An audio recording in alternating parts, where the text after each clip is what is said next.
The charm of Briarwood Crest you fell in love with at first sight.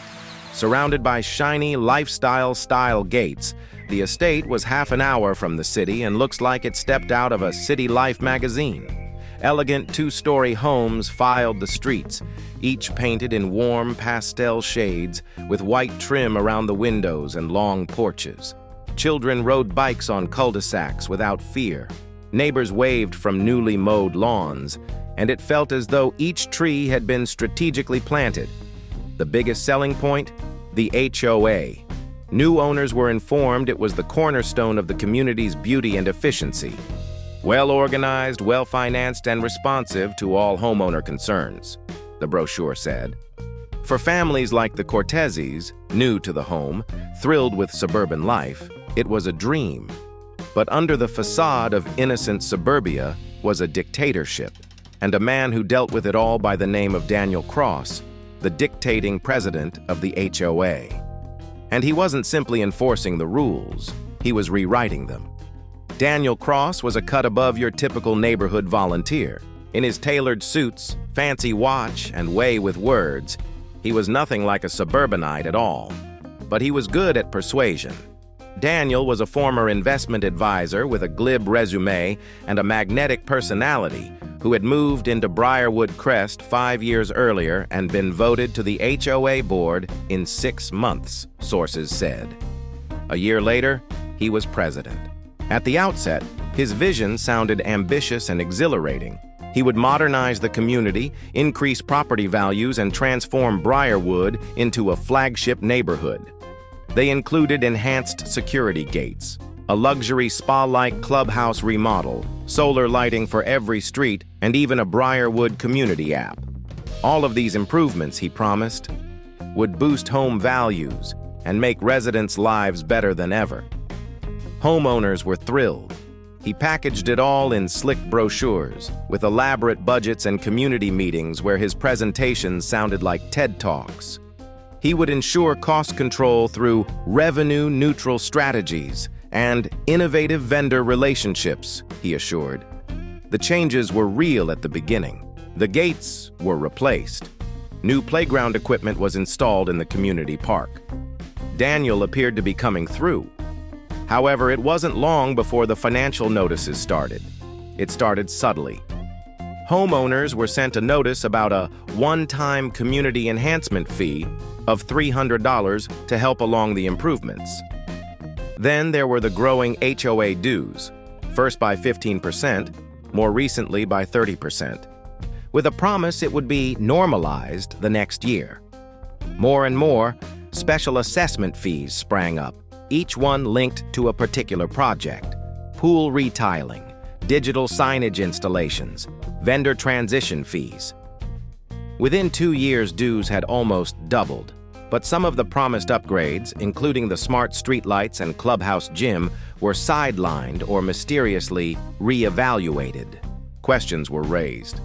Residents started whispering at HOA meetings, asking why projects were coming in over budget or why invoices appeared padded. But Daniel always had some soothing, matter-of-fact reply. He spoke in industry jargon and referred to indecipherable charts. Those who pushed were called troublemakers. One woman who requested detailed vendor records was fined for excessive meeting disruption. Fear began to grow. A few who slipped behind on dues or assessments got stern warnings, and then liens placed on their homes. One or two sold their homes quietly and moved out, but no one really talked about why. Introducing Priya Mehta, a whip-smart accountant who moved in with her wife in the 3rd year of Daniel's rule. From her very first HOA bill, there were red flags, line items like consulting surcharge, $450, and security feasibility study, $11,000, seemed unclear and unjustified. Priya began to dig. She pored over her neighborhood records, reading through old newsletters, and even filing a request to look at vendor contracts. She was emailed a redacted PDF in which nearly every vendor's name was blacked out. Undaunted, Priya began doing her own research. Tapping her professional contacts and courthouse's county-level public records, She found that several vendors paid by the HOA were shell companies with no web presence, newly registered in their states under odd names.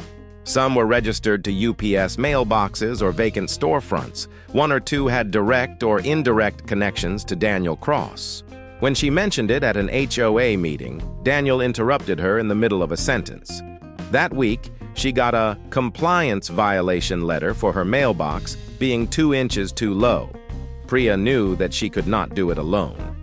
She contacted Luis Alvarez, a semi-retired investigative journalist who had slipped quietly into Briarwood years earlier. Luis had suspected Daniel for years, but he had not had the energy or backing at the station to move on him. Together, they started to put the pieces of the puzzle together. More than $1.2 million in vendor payments were funneled to 3 shell companies owned by associates of Daniel. The HOA meeting minutes were being edited after the fact. Luis had an old copy that didn't T-match the website S version. Homeowners who publicly had challenged the HOA had been targeted with fines, harassment, and in some cases, threats to force them to sell their homes. They even discovered a paper trail tying Daniel back to a private LLC that had banked 3 foreclosed Briarwood homes at below-market prices. Homes that the HOA itself had foreclosed on. The scam was not all about overpriced vendor contracts. Daniel had turned HOA regulations into weapons to force out the disfavored owners, take their houses and profit on the flips. They had the evidence, and now they had to make it public. The residents of Briarwood Crest erupted in late summer. Priya and Luis had amassed enough to bring Daniel down, but they knew that going public would be a gamble. They wanted the whole neighborhood to see. They called an emergency community meeting using the HOA's own bylaws to coerce one. Flyers were delivered to mailboxes and emails went out, and neighbors began to whisper about what was coming. The clubhouse was full that Thursday night, residents abuzz with rumors. Daniel, always unruffled, arrived in his characteristic navy blue blazer and a forced smile. He said, "This is just a little thing I can shrug off," or Del Valle said. But when Priya approached, flanked by Luis, a sheath of printed bank statements in hand, the dynamic changed. What she found was a pattern: inflated costs, duplicate payments, vendor addresses leading to P.O. boxes where Daniel had been in control. Luis gave the crowd a chance to react when he brought the documents up on the screen slide by slide, each one damning Daniel a little bit more. The last slide laid out $1.96 million in undocumented transactions over 3 years. Daniel's charm cracked. He fumbled for words, stuttering that it was all a mistake, that he had receipts and approvals. But the chamber no longer bought it. An angry neighbor, a mother of 3, stood up and yelled, "You have stolen our future!" A motion was made to dissolve the current board. It passed unanimously. Security led Daniel out of the clubhouse that night, his complexion ashen and beaten down. The repercussions were only getting started. The following day, residents called the local police and a civil lawsuit lawyer. And that was followed by a full investigation by the district attorney's office. Briarwood Crest was now headline and news teases. For many, the scandal was the perfect illustration of just this kind of unbottled, out-of-control HOA. Daniel escaped the state, but a warrant was issued within weeks. He was arrested in Nevada on charges of fraud, embezzlement, and criminal breach of fiduciary responsibility. The state seized his assets, including a private condo in Miami and 2 luxury cars, bought with HOA money. Values of real estate in Briarwood Crest dropped. The once coveted neighborhood was now an ominous warning. Families with the financial means left. Others remained behind, afraid and furious, and wondering how they could have missed the obvious signs. A class action representing all homeowners was then filed seeking redress. Daniel's former board allies, meanwhile, received civil penalties and were permanently barred from serving as fiduciaries again. Priya and Luis didn't rest. They were instrumental in forming a transition committee to run the HOA's operation until a new election could be organized. They were joined by volunteers from around the neighborhood, teachers, nurses, retirees, single parents, each fighting to restore what had been lost. Transparency became the new principle of the house. Monthly fiscal reports were placed online. An outside auditing firm was brought in. There was no longer any one person who could approve expenditures without the board's consensus. Briarwood Crest was slow to change, not just structurally but spiritually. The revised HOA bylaws stressed community input, required yearly audits, and provided for whistleblower protection. For Priya, the scars remained. She had lost friends, braved threats, almost lost her home. But she had also found a purpose, and so did Briarwood Crest. At a community town hall in the neighborhood months later, residents gathered anew, but not in anger, rather, in reflection. How could this occur in so smart, well-off a community? Glenn, a retired professor, was among those who spoke. We trusted too easily. We confused charisma for competence, and we didn't ask questions when we needed to.